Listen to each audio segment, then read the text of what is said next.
Share screen. Okay.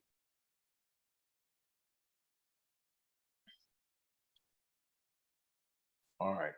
So I had this paragraph. I have to say I had a little bit trouble with it. So maybe Joe, if you have more insight than I, great. Okay. So what they're looking at is they're trying to figure out, right? So this statement in the Mishnah, which is, finds its way into the Haggadah, right? On all other nights, well, originally in the Mishnah, it says, on all other nights we dip once. Why on this night do we dip twice?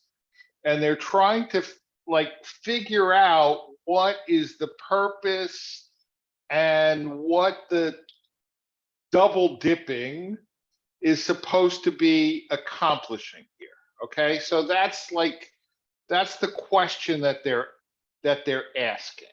Okay, hi Marcia.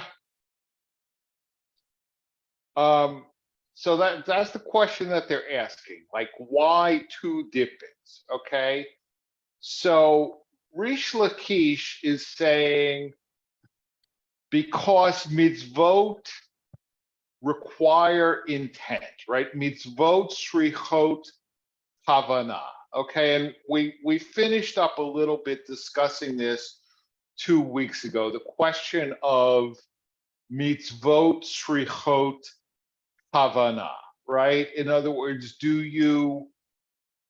if you do the thing, but you didn't intend thereby to fulfill the mitzvah, okay, have you fulfilled the mitzvah, right? Have you fulfilled the mitzvah, right? Like one example is you're walking by a shul on Rosh Hashanah and you happen to hear the shofar being blown, right? Have you fulfilled the mitzvah to hear the shofar being blown, right? And the Mishnah in Rosh Hashanah basically resolves it, says, Im kiven et libo yatsa, im lav lo yatsa, right? In other words, you heard the mitzvah, you heard the shofar, and oh, right. And then at that point, you're sort of saying, by this hearing, I wish to fulfill the mitzvah, then you fulfill the mitzvah, right? But if you don't, then you haven't, right? Or I don't know, you randomly lit 2 votive candles on Friday afternoon, right? Have you fulfilled the mitzvah of lighting Shabbat candles? Okay. No, but if you say, could these votive candles be, then yes, right? That's a question of kavanah. Okay, so Rish Lakish is saying that you don't eat the lettuce at the time of your obligations to eat bitter herbs, right? He eats it after reciting only one blessing, Borei Peri Ha'adama.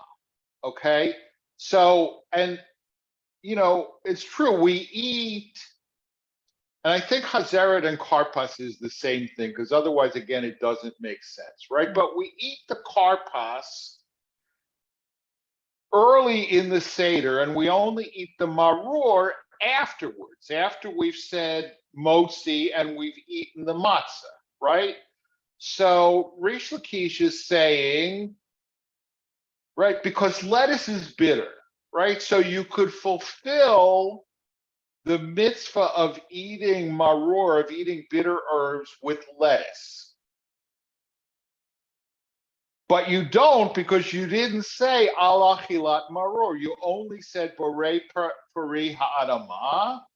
And this demonstrates, right, that he did not intend to fulfill the obligation of eating bitter herbs. So therefore, you have to dip again for the purpose of eating bitter herbs, right? Because if it enters your mind that mitzvot do not require intent, why do you need two dippings? But because he's already dipped the lettuce once, right? So that's the thing. What is the second dipping is to emphasize the intention of fulfilling the mitzvah of eating bitter herbs, right? Because mitzvot srichot kavana, right? That you can't accidentally or fulfill a mitzvah or incidentally fulfill a mitzvah. You have to intentionally fulfill a mitzvah, which means you could also intentionally like not fulfill a mitzvah, right? Like, I'll give you an example, right? You know, I remember mentioning some weeks ago, asking the question, when does Shabbat start? Right? And in a traditional context, it starts for women when they light Shabbat candles, right? Mm-hmm. But let's imagine a situation. All right, so I am now an Orthodox woman, right? I am now an Orthodox woman, and I'm going to, I want to drive my car to shul, leave it there overnight, and drive it back Saturday after Havdalah, right? Okay. Very common in the Orthodox world. People drive their car to shul before Shabbat, leave it there all of Shabbat, and drive home after Ma'ariv and Havdalah on Saturday night, right?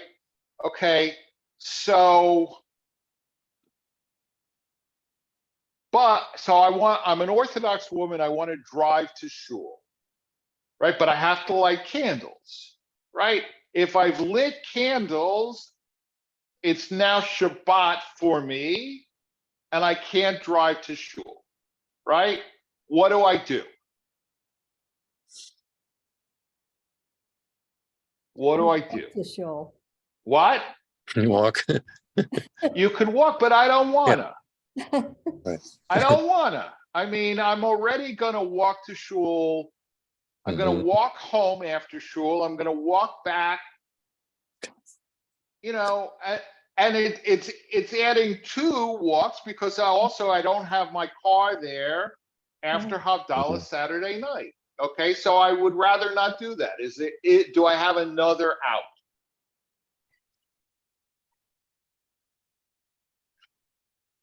The answer is yes, and it's basically because of this principle of mitzvot shrichot kavanah, right? Assuming, right, that I'm lighting the candles early enough that I can light the candles, drive to shul, and still be at shul before Shabbat starts, right? I can make an explicit t'nai, a condition, that even though I'm lighting candles now, I'm not accepting Shabbat until I get to shul in my car. You can do that, okay? Because of the idea of mitzvot shrichot kavanah, right? And if you lack kavanah to fulfill the mitzvah, you haven't fulfilled the mitzvah, even if you've done the act, right? So here, I've done the act, but I didn't intend thereby to fulfill the mitzvah until this delay happens, okay? So this is something that's not uncommon in the Orthodox world, okay? All right. All right, so let's go on to paragraph 2. Mimai, the Gemara rejects this contingent, but where do you know that this is the case? Perhaps mitzvot ein srichot kavanah. Mitzvot do not require intent. And that which you said, why do I need 2 dippings?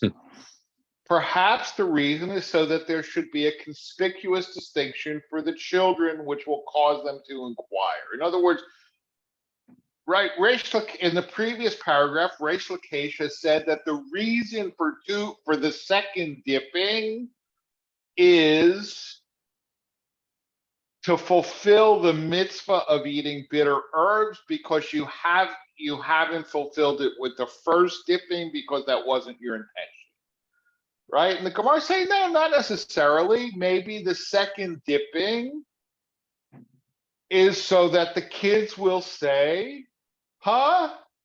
Why a second dipping, right? And all the more so, the way we do it, because right now we say on all other nights we do not even dip once. Why on this night do we dip twice, right? And pretty much all of these ritual things, we're doing them, right? It's a pedagogical technique, right? That the kids will notice something different and they'll say, hey, what's this all about? Right? And particularly if, as it seems to be in the case in the Mishnah, it was the norm at every dinner to dip once. So therefore, dipping twice is sort of remarkable, right? And if it's remarkable, the kids will remark on it. And that's sufficient reason. Right? I mean, we have this pedagogical technique to do weird stuff so that the kids will notice that we're doing weird stuff. But under this rationale, if intent's not required, then one could do a mitzvah accidentally, right? Unintentionally. Yeah. Yeah. Right. Okay. I mean, there's an interesting debate. Right, there's an interesting debate, which is, as far as I recall, is actually an unresolved debate, right? In the Gemara, right? So the mitzvah of pru urvu, of be fruitful and multiply, right? And there is this debate about what that entails, right? And whether it's 2 kids.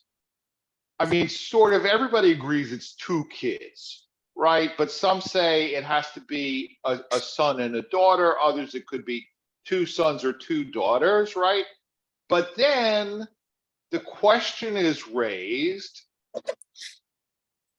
a Gentile converts to Judaism, right? A Gentile converts to Judaism, and this convert already has 2 children, right? Have they fulfilled the mitzvah or not? All right. Let me ask, what do you think? Have they or have they not?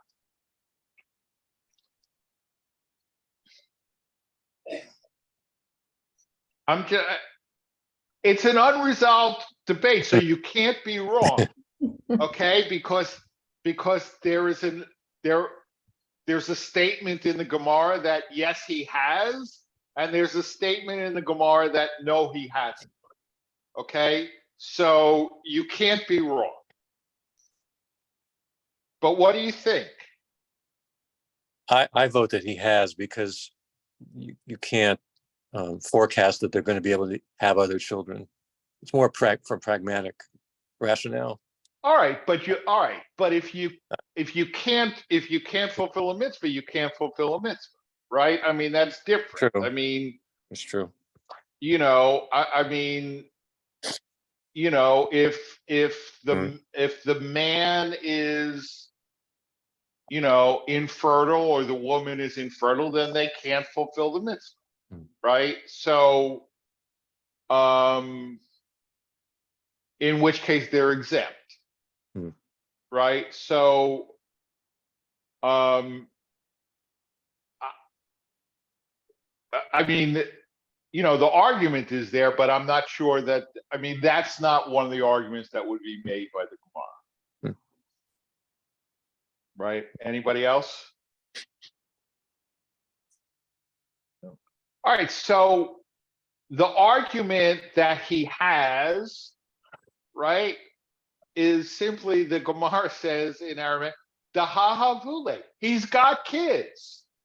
He's got kids, right? This is an objective fact. The guy has kids, right? But the other argument is that essentially, right, you have this legal principle vis-a-vis conversion, right? A ger is a convert is like a newborn baby, right? A convert is like a newborn baby. And therefore, in pure legal theory, right, if you convert, your parents are not your parents, right? Your siblings are not your siblings, right? And therefore, your kids are not your kids, right? And because you clearly, right, at the time that you had your kids when you were a Gentile, could not have intended to fulfill the mitzvah of be fruitful and multiply, because it wasn't even a mitzvah for you, right? But the pure legal theory goes out the window, right? Because again, in pure legal theory, right, a non-Jewish brother and sister who both convert could marry each other, right? Because your siblings are not your siblings, right? But we don't allow, aside from the fact that in most countries it would be illegal, but even if we don't live in a country where it's illegal, we don't allow it, okay? Because it's a chilul Hashem, it's a desecration of God's name, right?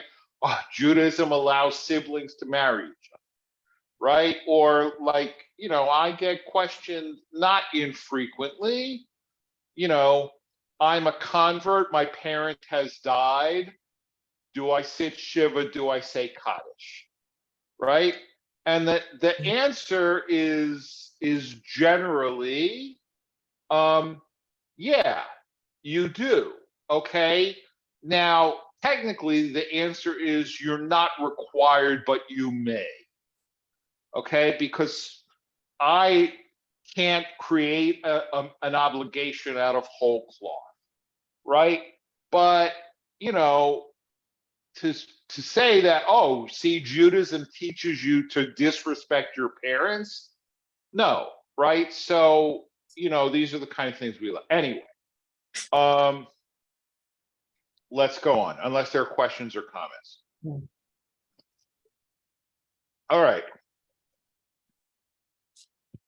And if you say, if so, let the Tana teach us this halacha with regard to other vegetables as well, right? There's no obvious reason that lettuce is chosen for this distinction. I would say that the Mishnah taught us about other vegetables. I would have said that it is only where there are other vegetables that one requires two dippings. One for the other vegetables and one for the bitter herbs. However, if you have only hazeret, you don't require two dippings. And therefore, the Mishnah teaches us that even if you have just the hazeret, you require two dippings so that there be a conspicuous distinction for the children. I recognize that this is clear as mud. So I'm gonna try to explain it. Right, D, go ahead. You're muted. You got on mute first. Yeah. Just one thought. It would seem to me I can understand the literal of what's written in terms of all of this being for the benefit of the children. But it Right. would seem to me anyone who was a convert or anyone who was a Jew but who was never exposed to an observant anything from the home or any place else, it would seem to me that the questioning and the distinctions would be made just as importantly for an adult as for a child. Sure. Sure, absolutely. Absolutely. But this, I mean, this is not really, I don't think, well, forget about converts, okay? I don't think the Mishnah assumes a situation of somebody who is Jewish but doesn't have a Jewish upbringing, right? I mean, that's very common now, very common, right? I don't think it was common in Mishnaic times. Okay. Right. I mean, unless somebody had been, captured by pirates or somebody like that, which did happen, right? But so this thing about the two vegetables, right, is that, all right, chazeret, which is presumably we mean lettuce, right? Chazeret can do double duty. Right? Because it can serve as the karpas, the vegetable that you eat early in the meal that you dip in salt water, but it can also serve as maror because lettuce is bitter.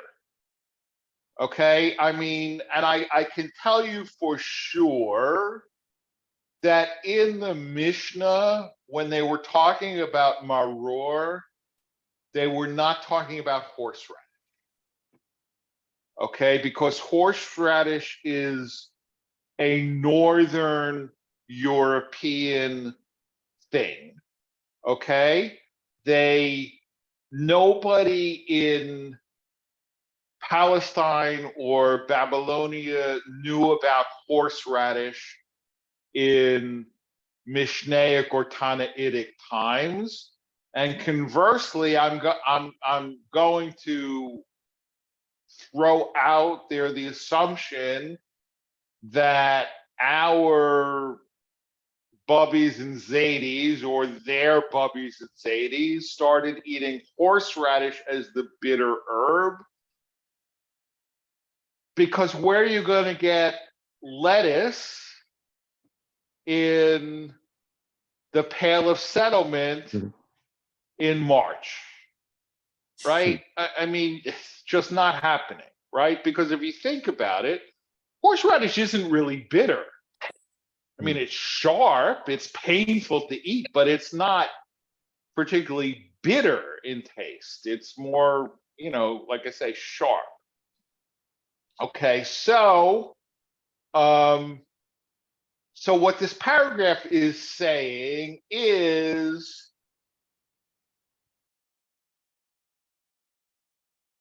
if you have only lettuce, you still have to dip twice.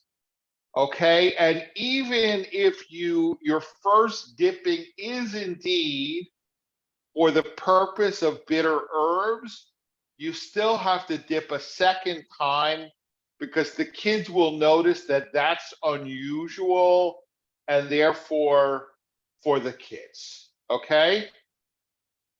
Yeah. I recognize that this is kind of dense material. All right. And then we learn in a Baraita, if you ate what's known as damai, doubtfully tithed produce, you have nevertheless fulfilled your obligation. Okay, what is damai? There's a whole tractate of the Talmud called damai. Damai, and this actually goes back. I mean, every contemporary American Jew has at least glancing familiarity with the Gospels, right? And in the Gospels, people are shocked that Jesus is eating with common people, with Amei Haaretz, right? Why are people shocked by that? They're shocked by that because Jesus was a Talmud Chacham. He was a rabbi. He was learned. He was observant. Okay, and the learned, observant people did not eat with the common people because the common people could not be trusted in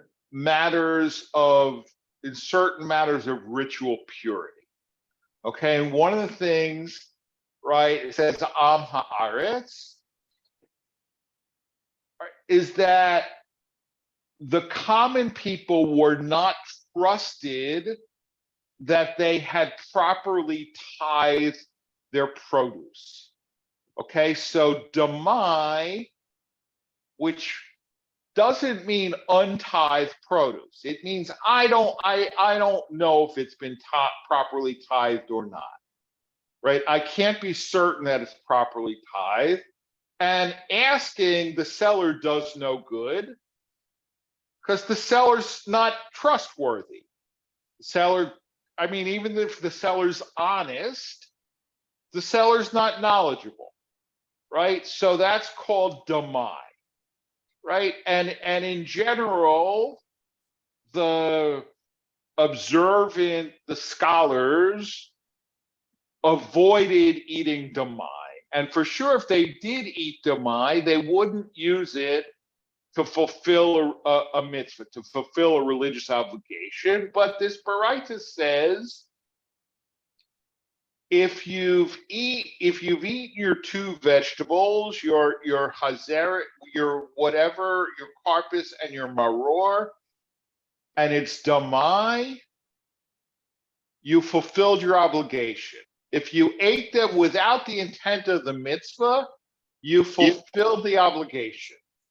Okay, and if you ate them in halves, you fulfilled your obligation, right? Meaning you ate half your required, half an olive bulk, right? An olive bulk is the general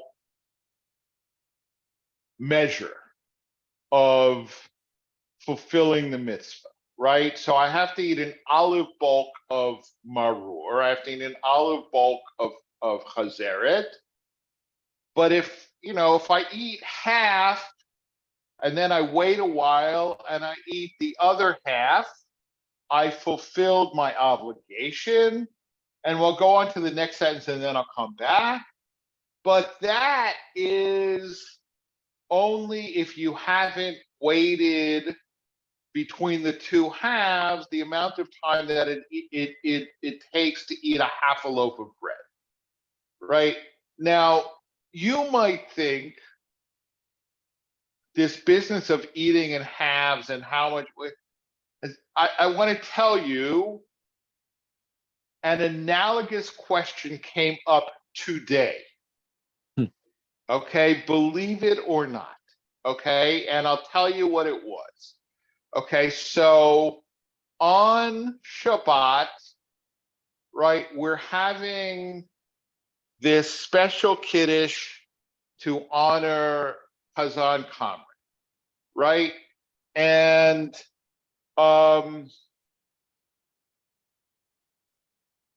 so the speeches and presentations are taking place in the sanctuary at the end of the service before everybody goes in for the kiddush, right?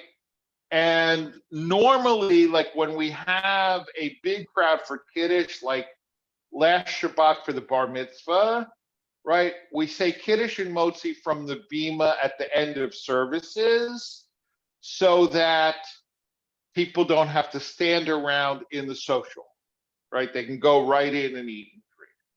So the question that I was asked is, when are we going to say kiddush and motzi on the bima? At the end of the service or at the end of the speeches and presentations, right? And what answer did I give and why? I mean, I recognize I'm saying, guess what the rabbi said, but you should, what? Anybody? Why am I getting an echo now? All right. Joe, you were the ritual chair for a while. What, if you were asked that question, what would you Yeah. say? I would do it at the end of the service because it flows from the service. But what's the problem? I said the opposite. I said at the end of the presentations. Yeah, D. I was just gonna say, the speeches interfere with the flow of the mitzvah. Exactly. Right? Exactly. It's like eating Okay. half of your maror and waiting too long. Mm. Right? I mean, right. I mean, hopefully, look, we all know that it's going to be way too long. Right? And if you say Kiddush right from the time that if we did it at the end of the service, I mean, I understand your logic, but it occurs if we say Kiddush and Motzi at the end of the service, right? By the time everybody but me and the Chazan are going to be having wine and challah, it's going to be at least half an hour, probably that longer. That's too long a break. That's too long a break, right? I mean, you can't have, I mean, it's the same reason, right? I mean, you can't have that long a break between the blessing and the doing of the action, right? So if you heard motzi and then didn't eat any bread for half an hour, I would say you got to say motzi yourself, which kind of defeats the whole purpose of what we're trying to do. Now, I don't, again, I mean, this to me is what they simply would call a svara. A svara meaning a logical deduction. I don't necessarily have a source for it, but, you know, I had just reviewed this paragraph. And again, I mean, to me, it's always fascinating how, like, you study something in the Talmud that seems, you know, far-fetched and abstract and theoretical, and then it actually comes up. Okay, so we'll go on. Tana'ehi. All right. The issue of whether or not mitzvot require intent is a dispute between Tana'im. Okay, now, what does this mean? All right, so Tana'im are the rabbis who are quoted in the Mishnah, right? So that's the earliest level of the halacha, right? And essentially, when the Gemara comes along and says Tana'ehi, it is a dispute between Tana'im. It means it's irresolvable, right? It's irresolvable because you have two authorities of equal weight. All right, now, usually when you have in the Mishnah a dispute between two Tana'im, the Mishnah itself resolves the dispute, right? It'll say, Hillel Omer X, right? Beit Hillel Omer X, Beit Shammai Omer Y, the halacha kaveit Hillel, right? The Beit Hillel says X, Beit Hillel says Y, the halacha is according to Beit Hillel, right? And then it's resolved. Okay, but if you have a dispute between Tanaim that the Mishnah itself doesn't resolve, it's irresolvable. Okay, it's irresolvable because the later authorities don't have the ability to override the earlier authorities because the earlier authorities are more authoritative, right? It'd be as if, we had a system where the Supreme Court could never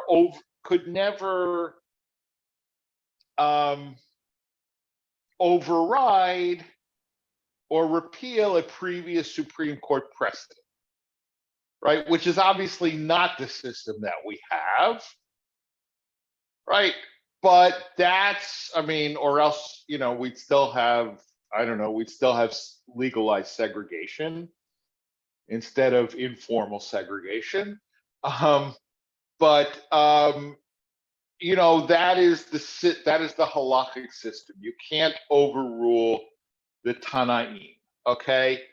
And so we have this Baraita. Rabbi Yossi says, although one has already dipped the Chazeret once, it is a mitzvah to bring before him Chazeret and Haroset and 2 cooked dishes. Okay, so we've got, 2 different Tanaim, and therefore it's irresolvable. It's irresolvable, right? And the Gemara asks, and still this is no conclusive proof. Perhaps Rabbi Yosef maintains that mitzvot do not require intent. And the reason that we require 2 dippings is so that there should be a conspicuous distinction for the children. But the Gemara rejects this argument. If so, for what reason does Rabbi Yosef use the term mitzvah, right? In other words, and we've seen this before, right? That the Gemara does not like using the term mitzvah for things that the Mishnah requires simply for a didactic or pedagogical purpose, right? It doesn't like using the term mitzvah for that. And so if Rabbi Yosef called it a mitzvah, then he can't intend it merely as something to provoke the children's curiosity. It has to be actually a mitzvah rooted in a biblical ritual command, right? Now, I have, to a certain extent, I have a problem with this, right? Because first of all, we have at least 2 mitzvot that require us to educate our children, right? We have, right, in the V'ahavta v'shinantam livanecha, right? You shall teach them diligently to your children. And we also have in Exodus, v'higadata levincha b'yom hahu, right? You shall tell your child on this day. Right, so we've got at least 2 places in the Bible where we have a mitzvah to teach our children, right? One, to teach them about the Torah and Judaism generally, and the other to teach them about Pesach and the Exodus, right? So I have a problem with this, but I'm going to respond to my own problem, right? As if I'm the Gemara. I'm going to say, yes, there is definitely a mitzvah to teach your child Torah. And yes, there is definitely a mitzvah to teach your child about the Exodus. But it doesn't mean that the specific methodology is itself a mitzvah. right? In other words, right, we have a goal to accomplish. The goal is sacred. The means by which we achieve the goal are not. Whatever works, works. Okay? Dense material, getting a little late. Never get as far as I intend. I'm gonna bring it to an end here, but as always, questions or comments before we wrap up.